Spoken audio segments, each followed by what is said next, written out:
We're going to be rationalizing denominators, and we're going to start off with the easy case of monomials. So what is meant to rationalize the denominator? It is essentially, I'm going to take it up from here.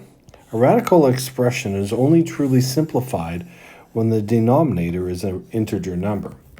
So by making the denominator an integer, it is said to be rationalized. So to simplify an expression that is a radical in the denominator, you need to rationalize the denominator. To rationalize the denominator, both numerator and denominator need to be multiplied by a quantity that will produce a rational denominator. Make that denominator an integer, a positive integer specifically.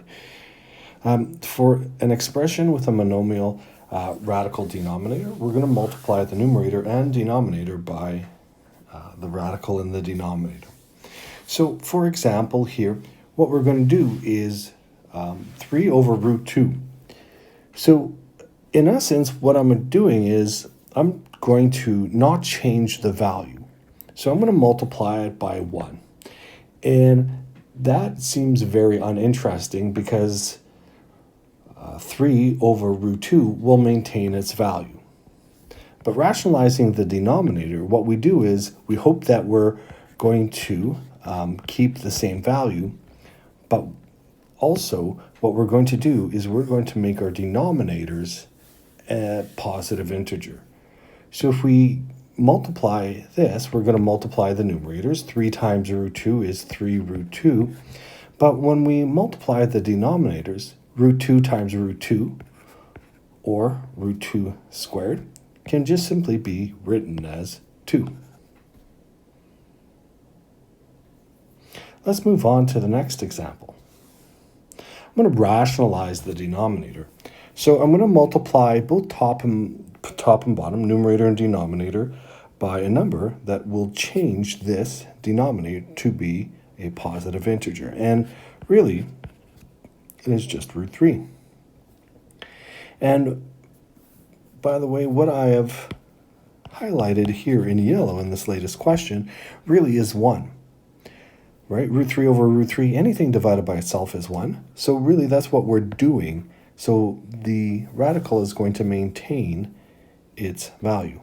So I'm going to multiply the numerators. So that will yield root 15, cannot be simplified. Root 3 times root 3 is 3. So root 5 over root 3 can be simplified into root 15 over 3. Now, let us try to be a little bit more careful and thorough here.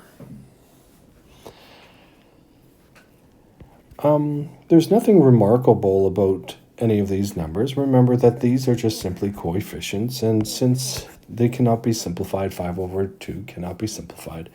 But I would like to rationalize my denominator. This radical in the bottom and the denominator is troublesome. So I'm going to multiply by root 3.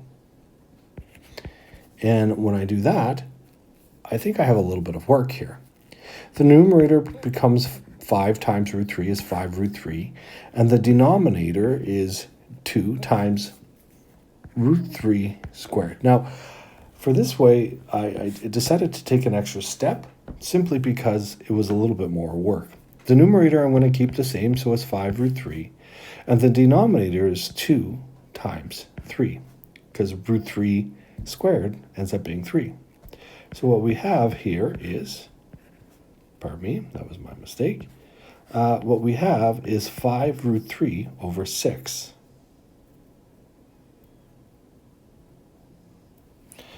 Now, this is an interesting one in D.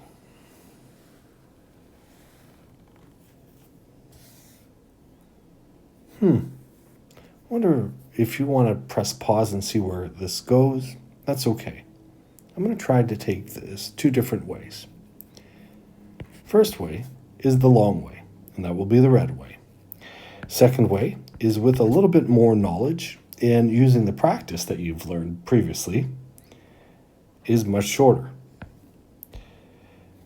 Regardless, if I'm blindly following this algorithm that I've explained to you, we're going to rationalize the denominator. So I'm going to multiply both top and bottom by root 2 and root 2. And this will simplify into negative 2 roots 12 divided by 3 times 2. I'm going to cross off both top and bottom has a factor of 2, so I'm going to cross that off. So I have negative root 12 over 3. Now I recognize that root 12 has a perfect square factor of 4, so I'm going to write it as, pardon me, that's incorrect.